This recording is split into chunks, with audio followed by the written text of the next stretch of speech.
এটা এটা কি বলে, খরগোশ না? আসলে অনেকটা ইউটিউবে ফেসবুকে আমি দেখছিলাম ওই বুকের ভিতরে যে প্রাণীটা বাচ্চা নিয়ে থাকে, আসলে সেই প্রাণী এইটা। ঠিক আছে ভাই, এটার নাম নাকি ক্যাঙ্গারু। এই সেই ক্যাঙ্গারু, আসলে এটা বাচ্চা মনে হয়।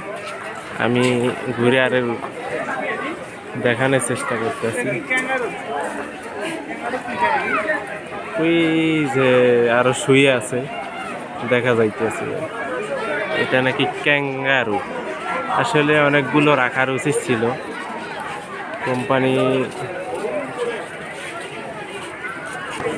অনেকগুলো রাখলে হয়তো ভালো হইতো, মানুষে দেখলে একটু আকর্ষণ বাড়তে, কিন্তু কম রাখছে তো এর জন্য একটু আকর্ষণ কম।